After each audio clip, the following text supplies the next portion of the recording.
Nós falamos nos últimos 2 domingos sobre a decisão que o Conselho tomou recentemente de, ao final do culto noturno, a gente franquear a oportunidade para irmãos, amigos, visitantes que estão entre nós, que quiserem receber uma oração ou partilhar um motivo de oração. Os nossos presbíteros, alguns deles, para não cansar, então a gente vai dividindo, eles estarão aqui à frente, depois do nosso momento devocional, para você, então, que se sentir à vontade e quiser, seja qual for o motivo, eles estarão aqui separadamente, 3 pelo menos, e hoje eu quero deixar de sobreaviso Carlos, o Daniel e também o reverendo Robson, então, para a oração, né? Para que eles estejam aqui. E é coisa rápida, você vem, compartilha, os desafios são grandes, os medos também estão rondando o coração. Seja lá qual for o motivo, você virá, porque a gente está encontrando um meio de pastorear mais de perto, de pastorear não só quando formos provocados, mas antecipando, cuidando, ouvindo os dramas, as situações que acontecem no meio do povo de Deus durante a sua caminhada. Então, depois desse tempo, desse momento devocional, se você desejar assim fazer, estarão aqui o Carlos, o Daniel e o reverendo Robson para orar com vocês. Eu quero encorajar também ao seminarista Orlando que se aproxime também para ir à medida da necessidade, orando ao Senhor nosso Deus. Nós não cremos no sacerdócio especial como no Antigo Testamento, nós cremos no sacerdócio real, mas nós cremos também na responsabilidade da liderança em orar com e pela igreja. Orar pela igreja a gente já o faz, né? Mas a gente quer orar com, ali, pertinho de você, com a sua família, diante das necessidades e daquelas coisas que inquietam o coração, tá certo? Então depois, se você desejar, você se aproxima para isso. Eu preciso da sua atenção para ouvir a palavra de Deus nessa noite. Parece que é uma coisa muito óbvia dizer isso, mas aqui quero referendar as razões. Primeiro, por conta da minha limitação, que é uma coisa extensa, profunda. Então é preciso que você tenha muita concentração para ouvir esse pecador, esse vaso de barro. As minhas limitações não são poucas. Segundo, porque o assunto no qual nós vamos refletir, ele é por demais relevante. Então é preciso que haja uma concentração da sua parte. Terceiro, porque a palavra de Deus, esse é o momento para que a nossa mente seja levada cativa ao senhorio do Senhor Jesus. Então vamos abrir o texto da palavra de Deus, que está no livro de Daniel, capítulo de número 3. Capítulo de número 3, eu não vou ler o capítulo inteiro, eu vou só iniciar a leitura do texto. Ele é extenso, é uma narrativa extensa, e à medida que a gente seguir na exposição, a gente vai lendo alguns versículos deste capítulo. Diz assim o texto, capítulo 3, mesmo assentado como vocês estão, com o texto aberto, com o seu smartphone, o seu aplicativo aberto, eu lhes convido a me acompanhar na leitura do texto que diz assim: o rei Nabucodonosor fez uma imagem de ouro que tinha 60 côvados de altura, cerca de 27 metros, talvez uma altura aí de um prédio de 9 apartamentos, né? 9 andares, melhor dizendo, e 6 de largura, então mais ou menos 2 metros e 70 centímetros de largura. Levantou-a no campo de Dura, na província da Babilônia. Então o rei Nabucodonosor mandou ajuntar os sátrapas, os prefeitos, os governadores, os juízes, os tesoureiros, os magistrados, os conselheiros e todos os oficiais das províncias para que viessem à consagração da imagem que o rei Nabucodonosor tinha levantado. E no dia da congregação ou da consagração, da inauguração da estátua, então uma orquestra sinfônica da Babilônia, toda convidada a partir da trombeta e muitos outros instrumentos, e ao som da música, então todas as pessoas que estavam debaixo do governo da Babilônia deveriam se curvar e adorar a estátua que Nabucodonosor estava inaugurando.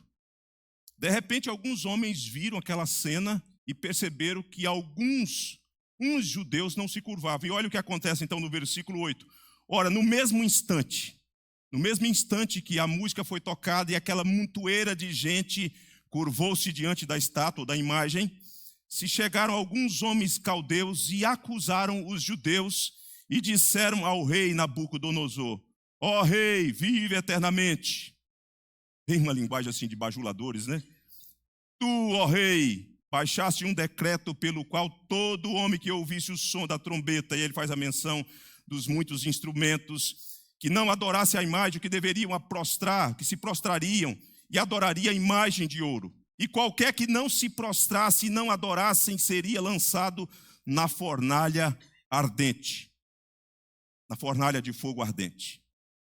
Há uns homens judeus que tu constituíste sobre os negócios da província da Babilônia, Sadraque, Mesaque e Abednego. Estes homens, ó rei, não fizeram caso de ti. A teus deuses não servem, nem adoram a imagem de ouro que levantaste. Então o rei Nabucodonosor, irado e furioso, mandou chamar a Sadraque, Mesaque e Abednego, e trouxeram a estes homens perante o rei, e falou Nabucodonosor e disse-lhes: é verdade, ó Sadraque, Mesaque e Abednego, que vós não servis a meus deuses, nem adorais a imagem de ouro que levantei? E aí o rei dá uma oportunidade. Olha, eu vou dar uma oportunidade a vocês, para que vocês corrijam esta postura, esse equívoco. Agora, pois, estáis dispostos? E quando ouvirdes o som da trombeta, e faz a menção aí da montoeira de instrumentos, e aí ele finaliza o versículo 15 dizendo assim: e quem é o Deus que vos poderá livrar das minhas mãos? Caso vocês não procedam assim, vocês vão ser executados, vocês vão, de acordo com o decreto, ser lançados no fogo ardente. Responderam Sadraque, Mesaque e Abednego ao rei: ó Nabucodonosor, quanto a isso, não necessitamos de te responder. Se o nosso Deus, a quem servimos, quer livrar-nos, ele nos livrará da fornalha de fogo ardente das tuas mãos, ó rei. Se não, fica sabendo, ó rei, que não serviremos a teus deuses, nem adoraremos a imagem de ouro que levantaste. Diz a palavra de Deus. Até aqui, vamos parar aqui a leitura por enquanto. Vamos fechar os olhos e orar mais uma vez. Senhor Deus, que delícia, que maravilha estar na tua presença, juntamente com os meus irmãos, com os nossos filhos, nesse tempo de adoração, de celebração. Como parte do nosso culto ao Senhor, um dos nossos desejos e necessidades, ó Deus, é ouvi-lo, é receber a tua instrução. Então, ó Deus, exalte o teu Filho Jesus aqui nessa noite, que o teu Espírito, o Espírito de Cristo, o Espírito da palavra, da promessa, que soprou as Escrituras e fez com que elas chegassem até nós. O texto que nós temos em mão é palavra do Senhor para a nossa vida. É mais importante do que espada de dois gumes, é mais apto para discernir propósitos e pensamentos do coração. Ele é poderoso, Senhor. Então, fale conosco, alcance-nos nessa noite aqui, em o nome do Senhor Jesus. Resista à pressão da cultura. Semana passada nós falamos sobre resista à sedução da cultura e hoje resista à pressão da cultura. Se eu lhe perguntar qual o período mais difícil da história do povo de Deus, talvez as nossas conclusões sejam bastante distintas uns dos outros. Talvez alguém diga: aquele período da peregrinação dos patriarcas foi um tempo bem difícil, até porque, pastor, ele tinha ainda muito pouco da revelação, a revelação estava acontecendo, se processando. Então, é um período difícil, algumas vezes incertezas, e isso, aquilo outro. Talvez você dissesse: não, o período mais difícil do povo de Deus foi, sem dúvida alguma, no Egito. Aqueles 4 séculos, mais de 4 séculos no Egito, foi sombrio. Que tempo difícil, que humilhação, quanto sofrimento o povo de Deus passou. Talvez você dissesse: mas quando eles chegaram na terra de Canaã, ali então, o povo pensou que ia ter descanso e, na verdade, foi espreitado pelos inimigos como consequência das escolhas que fizeram. E não para por aí, a gente poderia ir fragmentando os períodos, né, ou dividindo alguns períodos da história dos reis, e chegássemos até o período do exílio babilônico, ou talvez nós saltássemos e começássemos a pensar o período da igreja primitiva, né? Que período difícil, quando a liderança religiosa começou a perseguir a igreja do Senhor Jesus. Depois o próprio Império Romano persegue a igreja. Esse período é difícil, mas o período da patrística também não fica para trás. O período da Idade Média também é um período difícil, porque houve um distanciamento das Escrituras. Há o período da Reforma e por aí vai. E talvez você possa dizer, não, o período difícil é o nosso momento. É o nosso momento. Eu tenho dificuldade de dizer qual o período mais difícil, mas eu tento olhar para aquilo que a gente está vivendo e ainda com uma certa miopia por não enxergar com precisão os desdobramentos do que a gente está enfrentando e vai enfrentar, irmãos, e vamos enfrentar ainda. Talvez nunca tenha sido tão difícil ser igreja como na atual conjuntura. Esse período é bastante difícil ser igreja, ser discípulo do Senhor Jesus autêntico. Não estou falando de ser religioso, vir aqui no domingo na IPG2, cantar uns hinos, tal. Estou falando do dia a dia, lá na sua casa, no seu trabalho, na sociedade onde nós estamos. É difícil. Sempre foi difícil, mas me parece que é bem difícil nesses dias. Mas a igreja ela foi chamada para ser sal da terra e luz do mundo, não é verdade? O Senhor Jesus chamou e determinou que os seus discípulos sejam sal da terra e luz do mundo. Os servos de Deus que estão aqui na Babilônia, Daniel, seus amigos, os príncipes de Judá, na verdade, mas esses 4 homens que recebem destaque, mais adiante só mais Daniel, mas por enquanto há esses 3 irmãos também. Esses servos de Deus, eles não escolheram ir para a Babilônia. Eles não pediram, eles não fizeram, não planejaram. Gente, nós vamos passar uma temporada na Babilônia. Não foi isso que aconteceu, eles foram levados para a Babilônia. E quem levou-os para a Babilônia? Bom, do ponto de vista humano, foi Nabucodonosor que o levou. Mas a providência carrancuda, conforme o puritano dizia, é quem estava fomentando fazendo todo com que aquele movimento acontecesse a partir daquele homem, daquele governante. Então, na verdade, em suma, quem levou essas pessoas para a Babilônia foi o Senhor Deus, como parte da sua disciplina. Deus levou os seus filhos, Deus levou o seu povo e os colocou na Babilônia. E o que a Babilônia representa? O que representa a Babilônia? Dentre outras coisas, a Babilônia representa uma sociedade pagã, alienada de Deus. Ela representa uma cultura hostil, nada amistosa. Ela não é amiga do povo de Deus. Ela não aplaude o povo de Deus, falando, bem-vindos, povo de Deus, servos de Yahvé. Elas não têm aquela cultura, aquela sociedade. Aqui eu estou interagindo o conceito sociedade e cultura. Eu não estou preocupado em definir, mas se nós fôssemos definir cultura, o que eu quero dizer com cultura, seria costumes, crenças, hábitos de um povo. Mas eu estou intercalando o conceito de sociedade e cultura e espero que depois, ao final, você não venha me exigir, por que você definiu sociedade, por que você não definiu... tenha paciência, depois nós temos aquele amigozinho que a gente vai na internet e ele te dá uma definição mais precisa.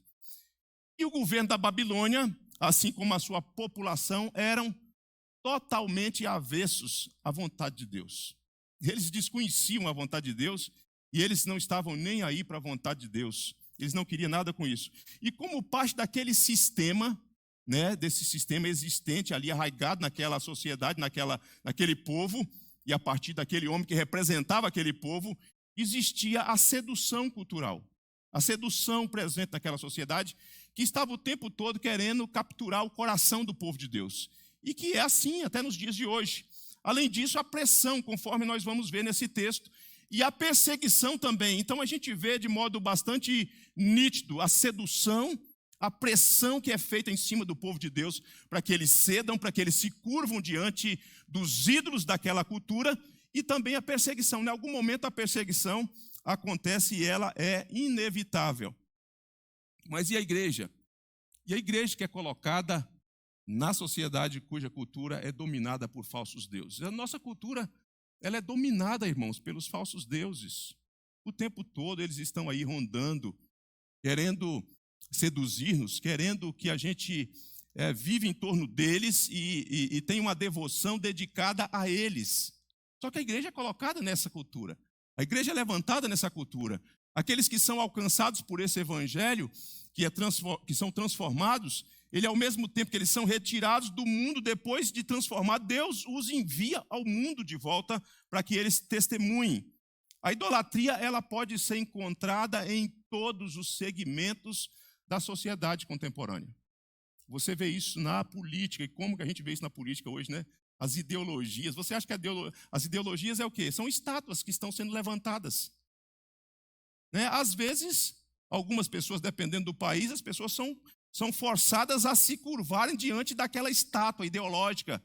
E algumas vezes não, a gente meio que vai sendo enredado e aquilo vai meio que seduzindo a gente começa a achar, e quando o som da música chega, a gente fala, nem precisa ter decreto, eu já estou disposto mesmo a me curvar diante dessa estátua, dessa imagem que reluz, que é encantadora. Mas a gente vê isso na educação, a idolatria está na educação, está na arte e está em todos os segmentos da sociedade contemporânea. E a igreja é enviada para dar testemunho nessa sociedade pagã. Nós deveríamos, me permita fazer uma pausa aqui, nós deveríamos ter a compreensão daquele momento que a gente termina o culto com a impetração da bênção e canta o tríplice amém, nós deveríamos ter na nossa mente, bem assentado, preste atenção nisso, que a partir daquele momento do término do culto solene, você está sendo enviado. A igreja está sendo enviada a cumprir o propósito de Deus no dia de amanhã, onde você vai estar vivendo, servindo, realizando a sua vocação. Nós deveríamos ter essa consciência missionária de que Deus nos envia para servir na sociedade, para testemunhar na sociedade. E existe uma razão para isso, uma razão bíblica, teológica. O livro do profeta Isaías, ele dá conta de que o povo enviado para outros povos, para outras culturas, para outras sociedades, tem uma razão muito especial da parte de Deus. Deus mesmo é quem define isso. Escute só a leitura, não precisa abrir. Isaías 66, no versículo 18, diz assim: porque conheço as suas obras e os seus pensamentos, e venho para ajuntar todas as nações e línguas. Elas virão e contemplarão a minha glória. A minha glória. E o versículo 19 diz assim: porei entre elas um sinal, e alguns dos que foram salvos enviarei às nações, a Tarsis, a Pu, a Lude, que atira com o arco, a Tubal, a Javã, até as terras do mar mais remotas, que jamais ouviram falar de mim, nem viram a minha glória. Elas anunciarão entre as nações, e veja só a repetição, as nações a minha glória.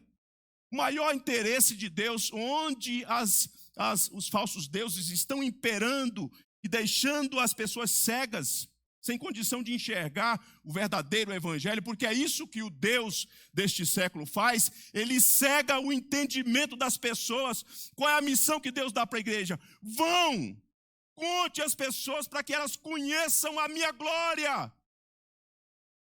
Esses deuses perante os quais elas estão curvadas, não são deuses, elas precisam ouvir da minha glória. Quem faz isso? A igreja. Onde a igreja faz isso? Uma sociedade corrompida, que virou as costas para Deus, e é inimiga de Deus. Todavia, a igreja é chamada para testemunhar, ela é chamada também para resistir. Resistir. E nós precisamos resistir à pressão cultural que existe sobre nós, sobre a nossa família, sobre os nossos filhos. Agora, como é possível resistir? Como é possível resistir diante das fraquezas, das limitações que nós temos? O que temos que resistir? O que é preciso fazer para resistir? O que é preciso resistir? Identificar e resistir. Então nós vamos ver aqui algumas verdades. Primeiro, o que não é preciso resistir. O que não precisamos resistir. Essa é a primeira coisa. A gente precisa entender, porque senão a gente vai ser como uma daquelas famílias que nós iniciamos domingo passado. Quem se lembra das 3 famílias? Família Silva, família Souza e família Santos.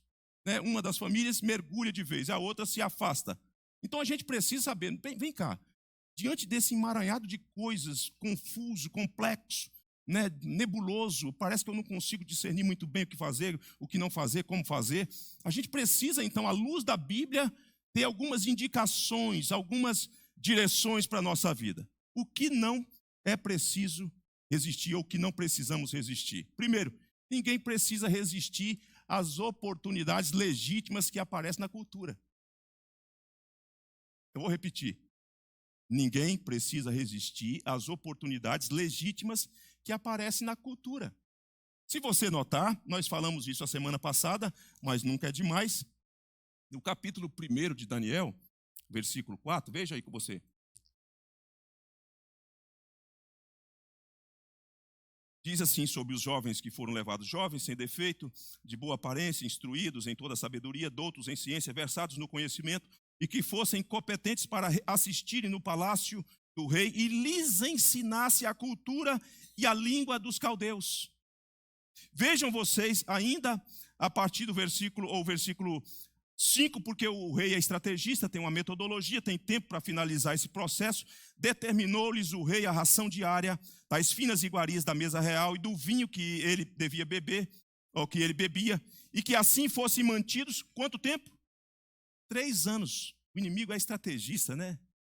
3 anos, tem aquelas coisas sorrateiras que vêm, e você fala, não, e aquilo vai processando, vai ganhando músculo, força, e daqui a pouco aquilo alcança, né?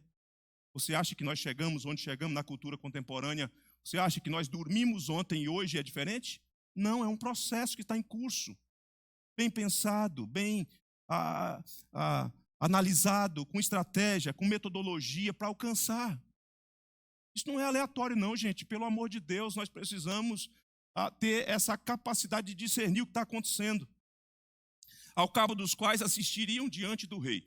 Agora vejam vocês que a partir do versículo 17 diz assim, ora, a estes 4 jovens, Deus concedeu conhecimento e a inteligência em toda o quê? Em toda a cultura e sabedoria, mas a Daniel deu inteligência de todas as visões e sonhos. Vencido o tempo determinado pelo rei, qual era o tempo? Vamos aqui, gente. Qual é o tempo? 3 anos.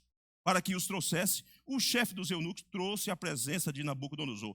Então o rei falou com eles, e entre todos não foram achados outros como Daniel. E aí faz menção desses homens, como eles se despontaram, mesmo assumindo uma postura de santidade, uma postura firme de como viver diante de uma cultura sedutora. Eles não foram capitulados, eles não se renderam, não negociaram os valores do reino de Deus. E eles passaram a assistir diante do rei. Em toda a matéria de sabedoria e de inteligência sobre o que o rei lhes fez pergunta, os achou 10 vezes mais doutos do que todos os magos e encantadores que havia em todo o seu reino. Ninguém precisa resistir às oportunidades que são legítimas, que aparecem na cultura. Se tem alguma coisa para ser aprendida, se aquilo é alguma coisa que é um valor que está na neutralidade, que faz parte de algo que Deus coloca à disposição de gente que faz parte da sociedade, não tem por que a gente ignorar, a gente demonizar, a gente rejeitar essas coisas. Elas são legítimas, mas como fazer? Como discernir essas coisas? Esses homens, eles sabiam diferenciar aquilo que era fruto da graça comum e daquilo que é pecado.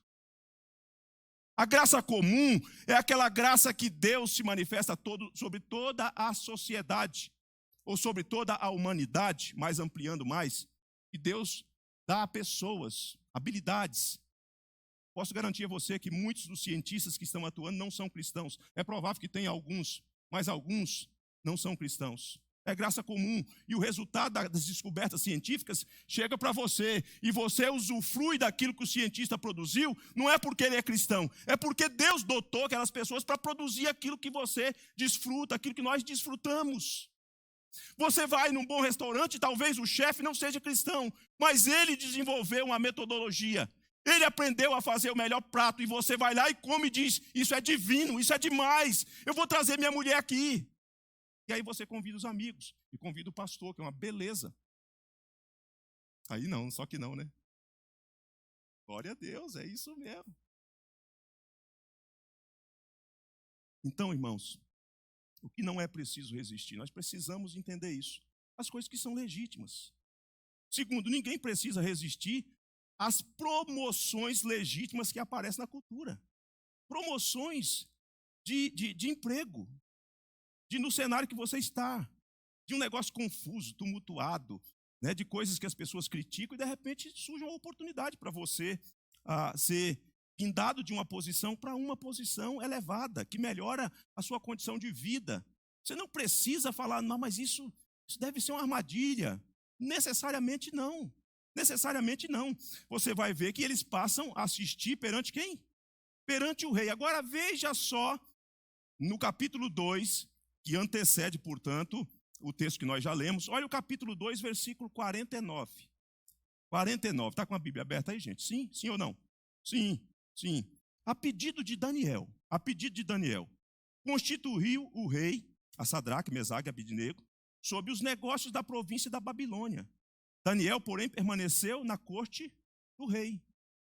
Ora, eles já assistiam diante do rei, mas de repente Daniel recebe promoção, ele tem um destaque, e Daniel, então, também acaba pedindo ao rei, olha, eu tenho meus irmãos aí, eles são competentes. O senhor se lembra deles? Eles estiveram naquela prova oral que foi feita lá. O senhor se lembra o destaque? Pois é, eles estão, eu quero que eles façam parte dessa atuação aqui no ministério do Senhor. Eles são extraordinários, eles são muito bons, eles são bons. Irmãos, o cristão, como agente do reino de Deus, não precisa repudiar as oportunidades de servir no Estado, de servir na política. Nós não fazemos essa dicotomia, isso aqui é de Deus, isso aqui é do diabo. Não, não. A gente não faz isso. É claro que é preciso ter vocação para determinadas atuações, né? Não basta ter gana, ter gosto, estar com desejo de ganhar mais dinheiro. Não, é preciso ter vocação. O certo é que Daniel olha e fala assim, tem uma oportunidade para os meus irmãos servirem. O cristão como um servidor público, me permita fazer esse anacronismo, né? O cristão como um servidor público, ele pode. E mais do que poder, ele deve atuar na esfera pública, sem fazer uma distinção. Se é o partido de direita, eu não estou disposto a receber essa promoção. Mas se é da esquerda, pior ainda, aí que eu não quero mesmo. Hoje está melindroso para a gente falar disso. Eu sei que às vezes você pode sair com a ideia errada de quem eu sou ou das minhas convicções. Mas o que eu estou querendo dizer é que você não só pode, você deve, a despeito de qual seja o governo vigente. Surgiu uma oportunidade de promoção, você é o homem de Deus, você é a mulher de Deus, você é o jovem de Deus, e Deus te promove. Então você não tem que resistir isso. Você tem que avaliar se você tem competência para aquilo. Deus te chamou para aquilo, então sirva ali. Seja o embaixador de Cristo ali. Mostre e dê visibilidade ao reino de Deus ali. Estes irmãos não recusaram essas coisas que eram legítimas. Tudo bem até aqui, gente? Ok? O que teremos que resistir? Então, o que não resistir, o que teremos que resistir? Aí a gente precisa agora ficar atento. Porque veja só, olha só que texto maravilhoso essa narrativa de Daniel, né? Porque depois da promoção que eles receberam, Daniel apresenta um novo cenário. O cenário muda. E por que muda? Porque o rei teve uma ideia brilhante. Vou construir uma imagem. O meu poder é tamanho, eu já sou reconhecido mesmo, a minha capacidade de conquista, o que eu já conquistei, e agora uma imagem vai vir num bom tom, vai consagrar tudo isso. E olha, irmãos, de que material a imagem foi feita? De ouro. Quantos metros? Cerca de 27 metros de altura. De largura, 2,70 metros. Num lugar estratégico, em Dura. O texto aqui, os estudiosos vão dizer que é num lugar estratégico para que o povo que tivesse vindo do norte, do sul, do leste, do oeste, de longe o povo avistaria. De longe. A pompa, o poder daquela cultura figurada agora na imagem que Nabucodonosor estava inaugurando. E na inauguração fica claro por meio do decreto. Todos têm que se curvar. Não importa o que você é no reino. Se você é ministro, se você é prefeito, qual o tipo de função que você exerce. Se você é o faxineiro, não importa. Do grande ao menor, todos têm que beijar, têm que se prostrar diante da estátua que eu estou levantando. E o sinal para que vocês entendam em alto e bom som, diante daquele que vai apregoar, chegou o momento, como diz o texto aí, no capítulo 3, né, quando ele haveria de anunciar que todos deveriam curvar diante da imagem, ao som da música, o arauto, versículo 4 diz assim: o arauto apregoava em alta voz. Ele grita, e então, ao som da trombeta e dos demais instrumentos, as pessoas começavam a se prostrar, se dobravam diante do cenário. Só que, de repente, alguns homens observam que alguns judeus, uns judeus, eles não têm esse procedimento. E eles são pessoas que fazem parte do conjunto da administração da Babilônia. Alguns judeus não se curvaram, diz o texto da palavra de Deus. Fico pensando se, quando eles, no versículo 12, né? Há uns homens judeus que tu constituíste. Eu não sei se dentre a multidão tinha outros judeus que se dobraram, mas há uns judeus. Não são muitos, são 3.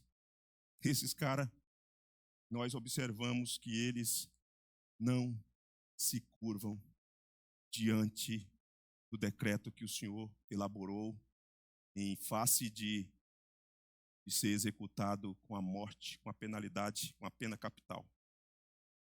E aqui merece uma reflexão sobre o que tem que resistir, o que nós temos que resistir. Porque na sociedade na qual nós estamos, 2 coisas são fruto da observação das pessoas. 2 coisas são fruto da observação das pessoas. Primeiro, as pessoas observam o que fazemos. Talvez você tenha um outro comportamento lá onde você está.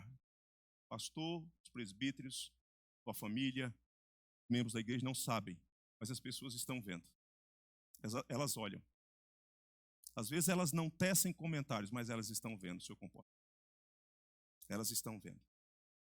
Elas estão vendo se você, como cristão, se você, ao invés de chegar 8 no seu trabalho, o horário é 8, você tem que trabalhar 6 horas, você está chegando 8h20, 8h30, 9 horas, se você sai um pouco mais cedo, as pessoas estão vendo. As pessoas olham. As pessoas olham, nos observam para saber o que nós estamos fazendo. As pessoas observam o que nós não estamos fazendo. Elas olham quais são as nossas ações, nosso comportamento, nossa fala, e em contrapartida, elas olham, elas estão observando o tempo todo o que nós estamos fazendo, o que nós não estamos fazendo.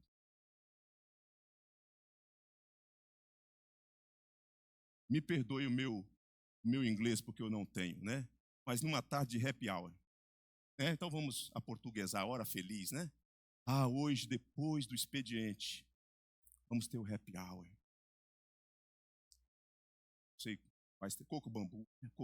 Vamos lá, coco bambu. Happy hour. O chopp é R$ 5,90. As pessoas estão olhando como é que você se porta. O que você fala na mesa. O que você ri. Se você dá risada das piadinhas indecorosas. Se você dá risada daquele sujeito que no meio, porque sempre tem esse gaiato, né? Que é tido como namorador, que sai com uma moça aqui, outra moça ali, que fica perguntando por que você é casado e você é um homem de uma mulher só, ou vice-versa, talvez as suas colegas, e ali está, e você está descontraído, você desarmou, baixou a guarda, encostou naquele sofazinho, né? Lá no final, aqueles dos cantinhos assim, que é legais, que eu gosto daqueles do cantinho. Né? E está ali, relax, né? O que você faz, o que você fala, como você se comporta, são as imagens. Elas necessariamente não são de ouro hoje, nem com aquela altura toda, mas elas estão sendo erigidas e dependendo do que está acontecendo, você, diante da pressão cultural, você está se curvando e as pessoas estão notando. Ou se você não está se curvando, as pessoas também estão observando como que é o seu comportamento, como que é o nosso comportamento. A pressão existe, nós não podemos negá-la, ela é inegável. Ela é inegável. Existe na sociedade contemporânea uma cultura anti-Deus, que odeia o Senhor Deus, que odeia o Senhor Jesus, que odeia a Escritura, que odeia a igreja. E nós queremos ser amigos do mundo.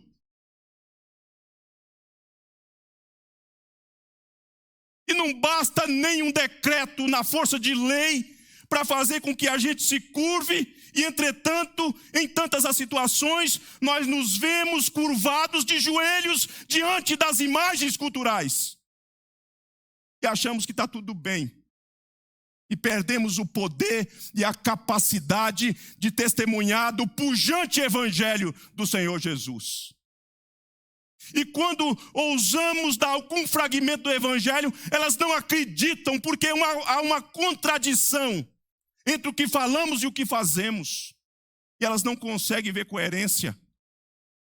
Elas não conseguem ver coerência. Como? E que a cultura pressiona o povo de Deus? Com que a cultura pressiona o povo de Deus? São muitas as pressões. São as pressões ideológicas, são as pressões de todas as matizes, o tempo todo. Terceiro, contra o que precisamos resistir?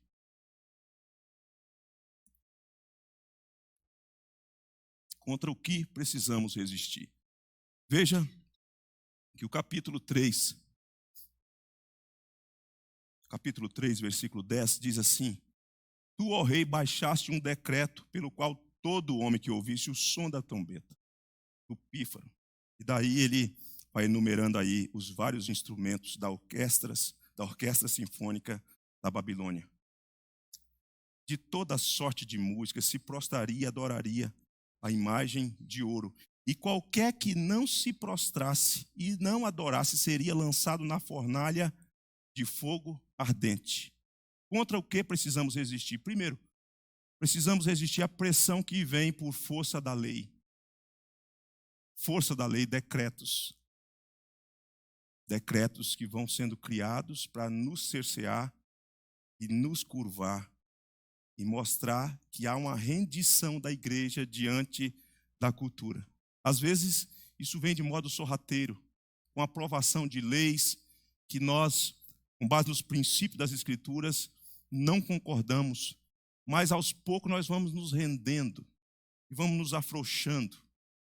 A pressão aqui no texto, ela veio pela força do decreto real. Todos precisam se curvar diante da estátua. Grandes, pequenos, pessoas que ocupam cargos no governo e os que não ocupam cargo no governo precisam se curvar. E o que acontece? Quando esses homens observam essa postura e eles levam para o rei, chegam para o rei e dizem, né? Ó tu, ó rei, vive eternamente, e contam para o rei o que está acontecendo, né? E então o rei escuta aquela situação, diz o texto assim: então Nabucodonosor, irado e furioso. Imagina só um homem de autoridade, né? Quando eu fico furioso, irado, a minha esposa, meus filhos morrem de medo de mim, né? E eu sou pobre, não tenho nem dinheiro. Mas você pensa no sujeito desse aqui, esse cara, se ele mandar matar, vai morrer mesmo, não tem jeito. O governo do país vizinho, supostamente reeleito recentemente, é fichinha perto dele. É nada diante de Nabucodonosor. E esses tiranos que você escuta aí de vez em quando aí, num contexto mais restrito geograficamente, esse homem tem uma abrangência do seu governo. E quando diz isso para ele, aquilo mexeu com a vaidade do rei. Porque homens poderosos não gostam de ser contrariados. Homens vaidosos não gostam de ser contrariados. Mulheres vaidosas não gostam de ser contrariadas. Filhos vaidosos não gostam de ser contrariados. Eles acham que isso mexe com o brilho deles. E o rei fica então transtornado. Ele fica transtornado. O quê? Manda trazer esses caras aqui. Tragam eles aqui. Gente, eu que dei para eles a função. Eles estão ocupando um cargo, uma promoção. Fui eu quem dei isso para eles. E eles estão de brincadeira comigo. Trago esses homens aqui. E ele pergunta, ele acabou inquirindo esses homens. Mexer com a vaidade de algumas pessoas com as quais a gente se relaciona, especialmente no escalão de poder do Estado, do governo, seja lá em outros segmentos, isso mexe com elas, isso faz com que elas fiquem furiosas, transtornadas. Mas a igreja precisa lutar, resistir contra o quê? Contra a pressão da força da lei. A gente precisa saber, gente, isso aqui é uma força de lei que vai entrar em vigor, já entrou em vigor, e isso está dizendo que a gente tem que se curvar. Não é bem assim. Uma das coisas que nós orávamos em conselho logo quando foi declarada a questão da pandemia global, é que no primeiro momento todo mundo, acho que confuso, né, meio faltando um pouco de discernimento para toda a liderança da igreja mundial, e conosco não foi diferente, era a gente entender o seguinte: tratava-se de uma perseguição? Sim ou não? Aí a gente conversava, às vezes a gente discordava, aí o outro vinha com a ideia, ponderava à luz da Bíblia, até que Deus clareou as coisas para a gente e a gente começou a tomar decisões, e a igreja depois viu como que a gente procurou seguir as coisas que não tinha aquela questão de que era um tipo de perseguição à fé, pelo menos dentro de uma avaliação mais pueril, né? Embora alguns achem que sim. Mas vejam só, esse é o tipo de coisa que a gente tem que olhar. A pressão e contra o que nós temos que resistir, pressão na força de decreto, de lei. Segundo, a pressão que vem por força do movimento popular, né? A pressão acontece porque todos fazem, todos estão fazendo, todos estão se curvando. Por que eu vou ficar na minha postura? Eu acho que talvez eu esteja até sendo orgulhoso, não seguindo o fluxo natural. Porque o texto vai dizer, a partir do versículo 2, como nós já lemos alguns versos, né, até o verso 7, porque todos, olha o versículo 7, portanto, quanto todos os povos ouviram o som da trombeta, do pífaro, da harpa, da cítara, do saltério, de toda sorte de música, se prostraram os povos, as nações, os homens todos, todas as línguas, e adoraram a imagem de ouro que Nabucodonosor tinha levantado. Todos! Você já viu? Já ouviu? Não, já viu não. Você já ouviu falar que às vezes está acontecendo uma passeata, aí o cara entra no meio e fala assim: olha, por que você está indo? Ah, não, está indo todo mundo, então eu vou junto também. Vamos ver no que isso vai dar, né? Não sabe nem o que está acontecendo. Mas se todo mundo está fazendo igual, por que eu vou fazer diferente? 3 homens aqui que faziam diferente. 3 homens aqui não se curvavam. Eu volto a esse tema, mesmo correndo o risco de ser interpretado erroneamente, né, alguma coisa do tipo, né? Por favor, não me interprete erradamente. Mas será que o protocolo do lockdown tenha servido de teste? Não sei, não estou pensando aqui na teoria, como é que é o nome? Teoria da conspiração. Mas será que não é um tipo de teste para saber o quanto nós estamos dispostos a nos curvar em algum momento? A partir de hoje, nada de culto, esses crentes barulhentos, se bem que o presbiteriano não, né? O presbiteriano é muito comedido, né não? A partir de hoje, nada desse movimento de gente indo para aquele lugar, para aquele endereço. Bota lá uns soldados, a partir de hoje ninguém entra, todo mundo em casa. 18 horas de domingo, todo mundo dentro de casa. Se bem que alguns crentes até gostam desse tipo de coisa, né? Já pensou, será que essas coisas não vêm para saber o quanto a gente está disposto, por meio do movimento de que todos estão se curvando, a gente também se curvar diante dessas coisas? Pressão cultural, na forma de ameaça. O que nós somos capazes de fazer? Se a nossa liberdade de cultuar, de servir o nosso único e verdadeiro Deus aparecer na forma do decreto, e a multidão da sociedade contemporânea, como ela já o faz, mas se ela fizer de modo sistematizado, o que nós somos capazes de fazer? Você seria capaz de assumir a postura como esses homens assumiram? Será que nós estamos preparados para as grandes promoções da vida? Você que tem aspirações de ser promovido, será que você está preparado para ocupar um lugar de destaque e depois de ocupar o determinado lugar de destaque, será que nós teremos coragem para dizer não à idolatria institucionalizada? Quando você for colocado lá e aí alguém falar, olha só que a partir de agora você tem que proceder desse jeito. Eu vou precisar que você adote esse comportamento. Eu vou precisar que você assine esses documentos. Eu não quero nem que você leia, porque se você ler, você não vai querer assinar. Será que você, ao ser promovido, ao chegar lá, você estará disposto a dizer não a esse assédio da idolatria contemporânea que vai minar você? Será que nós estamos dispostos? Será que você está disposto a recusar e a perder, a ser rebaixado do posto que você está ocupando, onde você passou, inclusive, a ganhar um pouco mais? Porque, afinal de contas, você foi indicado, você é servidor federal, e agora você foi indicado para ocupar um determinado lugar no governo federal ou no distrital, e isso deu uma melhora a você, que estava com um salário muito bom.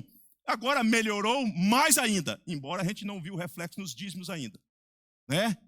Será que você está disposto?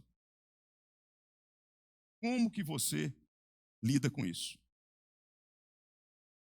Ô, irmãos, resistir à pressão da idolatria institucional não é uma questão de força, nem de músculos, nem da quantidade de suplemento que você tomou para ficar forte. Esses músculos, né, que você tem. Não é nada disso. Resistir à pressão da idolatria cultural é uma questão de convicção de quem é o Senhor. Quem é o Senhor da história? Quem me colocou na Babilônia? Com que propósito eu fui colocado na Babilônia? Por que eu nasci nesse tempo? Por que eu vivo nessa cidade? Por que Deus me colocou e me deu a bênção de constituir uma família nessa cidade? Se eu não tenho convicção bem firmadas de quem é Deus e do porquê que eu existo naquele lugar, provavelmente eu não terei condição de dizer não à pressão. Quantos aqui me entendem o que eu estou falando? A decisão desses servos de Deus não foi tomada porque Deus os livraria. Eles não tomaram a decisão porque eles sabiam, tinham recebido uma revelação de que Deus falando, faz isso mesmo, meus filhos. Digam que vocês não vão adorar os deuses deles e nem tampouco vão se curvar diante da estátua. Porque eu vou os livrar e vocês vão ver que coisa estupenda vai acontecer na Babilônia. A decisão deles não foi tomada porque Deus os livraria. Porque a fé se movimenta não com base no que eu creio, mas com base no que Deus me prometeu, que Deus me chamou para servir. A decisão deles, portanto, foi tomada por conta da fé que eles tinham em Deus. Eles sabiam quem era Deus. Que tipo de fé aqueles homens tinham? Será que era um tipo de fé que visava o lucro, tão aclamada como nos nossos dias, nos arraiais religiosos que estão à nossa volta? Será que o tipo de fé deles era um tipo de fé que visava lucro, algum tipo de promoção, de aplauso? Não. Nós vivemos numa sociedade religiosa que revela um tipo de fé que prima pela retribuição. Se eu fizer, Deus me dá. Se eu agir desse jeito, então Deus vai me recompensar. Essa é uma religião pagã. O que eu posso lucrar com aquilo que eu faço? Se eu fizer essa escolha, se eu tomar essa decisão, o que Deus vai me dar? O que Deus pode me dar? Qual a promessa que está embutida nessa decisão? E, aliás, essa não é qualquer decisão, ela é maior do que aquela ou daquela outra. E recompensa receberei. Não foi esse tipo de coisa que moveu o coração desses homens. A fé que habilita o cristão a resistir à pressão, ela não propõe barganha com Deus. A fé que habilita o cristão a resistir à pressão na sociedade, seja ela de qualquer natureza, ela não propõe uma barganha com Deus. Quanto é que o Senhor vai me dar por isso? Deus nos deu tudo em Cristo Jesus, sem que nós pudéssemos pleitear alguma coisa. Ele já nos deu a pressão era grande. mas a convicção era maior. A pressão de Nabucodonosor era grande. A força do decreto é grande. E quando ele traz os homens, aquilo fica então em alto relevo, fica no topo, mas a convicção deles era maior. Mas sabe o que acontece? O Senhor Jesus também foi pressionado. O Senhor Jesus, quando ele estava na cruz estendida, as pessoas zombavam do nosso amado Salvador, e as pessoas desafiavam o nosso Salvador: desça da cruz e nós creremos em ti. Fez isso pelas pessoas, faça por ti mesmo. Se tu és o Filho de Deus, desça da cruz. Se o Filho de Deus sofreu pressão e foi desafiado, você acha que a fé do povo de Deus, dos discípulos do Senhor Jesus, será poupada? A fé desses homens foi colocada à prova. O teste da fé chegou. Porém, a resposta foi dada da seguinte forma: Deus tem poder para livrar.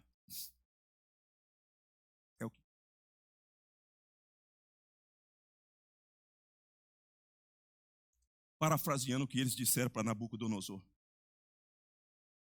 Versículo 16. Ó Nabucodonosor, quanto a isso não necessitamos de te responder.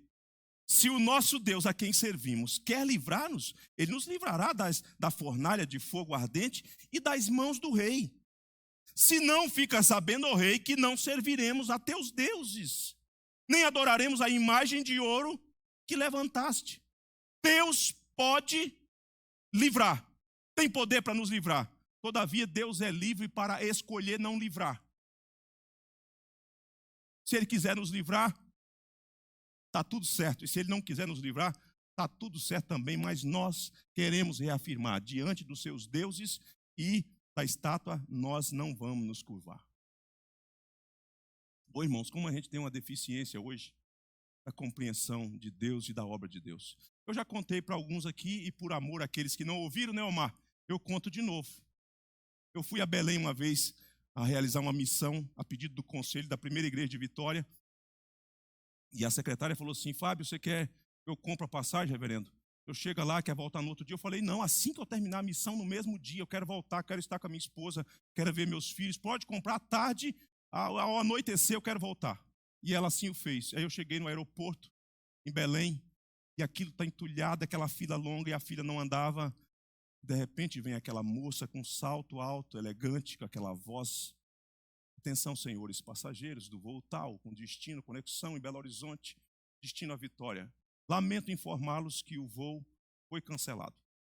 E quando ela disse isso, parecia que as pessoas que estavam ali, os búfalos de Marajó, da ilha de Marajó, estavam no aeroporto, o povo, aquela coisa. E eu parei e falei: gente, eu creio, eu falo que Deus é soberano, que Deus é a providência de Deus, eu vou descansar meu coração. Um camarada, acho que olhou e deduziu que eu fosse crente, né? Bateu no meu ombro assim: irmão, de repente Deus não quer que a gente vá nesse aí para nos poupar, né? Aí eu olhei para ele assim e falei assim: ou Deus quer que a gente vá no outro para poupar os outros e nos abater a nós. Aí ele falou: não, irmão, aí não. Uma visão distorcida de quem é Deus. Se Deus me livra, Deus é bom. Se Deus me livra, Deus é providente. Mas se Deus deixa o carro capotar e há uma fatalidade, aí eu não sei mais se Deus é tão bom. Olhe para a bondade de Deus na cruz. A cruz é onde se manifesta a bondade de Deus. Para um povo pecador, não é o fato se Deus te poupa de uma gripe nesse período como nós estamos vivendo. Toma Resfenol. Pode ser que melhore, né? Me ajudou essa semana. O Senhor não impediu que os seus servos fossem jogados na fornalha de fogo. Porém, o Senhor esteve com eles dentro da fornalha de fogo. O Senhor Jesus estava lá dentro com eles. Quando Nabucodonosor falou: não foi 3 homens que nós jogamos lá? Eu vejo 4, tem um que é semelhante ao Filho de Deus. O Senhor Jesus entra com a gente na fornalha. Entra no sofrimento com a gente. Pode ser que algumas vezes Ele nos poupa disso. E pode ser que outras vezes Ele não nos poupe disso. Ao diácono Estevão Ele não poupou. Ele pregou o evangelho ousadamente e foi apedrejado até a morte. Embora diz o texto que Estevão olhou para os céus e viu que o Senhor ficou em pé. Mas o Senhor não desceu para poupá-lo, ele morreu mesmo. quer vivamos, quer morramos, nós somos do Senhor. Quais são as pessoas que resistem à pressão da idolatria sistêmica? Quais são as pessoas? Quem são essas pessoas? Será que elas estão aqui hoje, nessa noite na IPG2? Será que elas estão espalhadas no Distrito Federal, no mundo? Primeiro, são pessoas cuja postura não é uma postura de um momento, mas uma postura de um estilo de vida. Não é um negócio momentâneo. Se você notar o texto, no versículo 12, o finalzinho vai dizer assim, que eles disseram, os homens disseram para Nabucodonosor: a teus deuses não servem, nem adoram a imagem de ouro que levantaste. Aos teus deuses não servem. Não é uma postura de um momento, é um estilo de vida. Quem resiste à pressão da cultura tem um estilo de vida consistente, constante. Não é uma coisa de um momento que você é pressionado e ali você então vira uma borboleta. Não foi legal, né? Saiu do casulo, não foi legal. Não tem outra ilustração para uma metamorfose. Mas vocês estão entendendo? Eles vivem assim. Eles já tinham sido pressionados para adorar os deuses da Babilônia, eles não se curvaram. E agora, quando chega no ápice, eles só fazem aquilo que eles sempre fizeram. Você não será capaz de dizer não à pressão se você não já vive assim, se você não cultiva essa devoção a Deus, se você não anda aos pés do Senhor Jesus, se você não bebe na fonte do Senhor Jesus, se você não tem vida de oração, se você não alimenta a sua mente com as Escrituras, você não terá condição de resistir, porque não é um estilo de vida. Você será facilmente enredado. Teremos que resistir. Para resistir, precisamos cultivar uma devoção na cultura pagã onde nós estamos. Segundo, quem são essas pessoas? São pessoas que estão dispostas a morrer, se preciso for, por conta da adoração ao único Deus vivo e verdadeiro. Estamos dispostos a morrer por Deus? Eu falei, meu Deus, eu vou falar isso para a igreja. Será que eu estou disposto? Será que nós estamos dispostos? Será que você está disposto a perder o seu emprego? Quando isso acontece, vem um efeito, e com isso eu termino. Vem um efeito extraordinário. O efeito é extraordinário. O versículo 26 diz assim, versículo 26. Então, se chegou Nabucodonosor à porta da fornalha, ou melhor dizendo, versículo 28.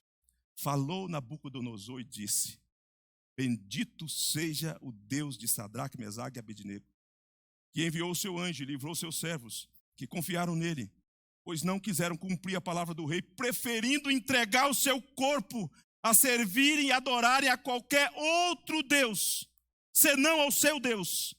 Portanto, faço um decreto, pelo qual todo povo, nação, língua, que disser blasfêmia contra o Deus de Sadraque, Mesaque e Abednego, seja despedaçado e as suas casas sejam feitas em monturo, porque não há outro Deus que possa livrar como este Deus. Quando a pressão sistêmica ela é pública, a pressão sistêmica idólatra, ela é pública, então o testemunho público também atinge patamares que nós jamais imaginávamos alcançar.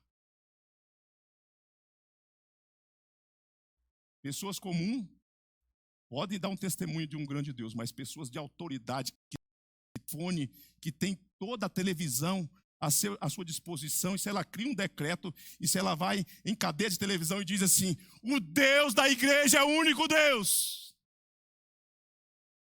E se alguém falar mal desse Deus, vai ser decapitado. Que testemunho na cultura pagã de um rei que profere com seus lábios. Queridos, o nosso Deus é grande demais, poderoso demais. Nós não podemos sucumbir diante das pressões.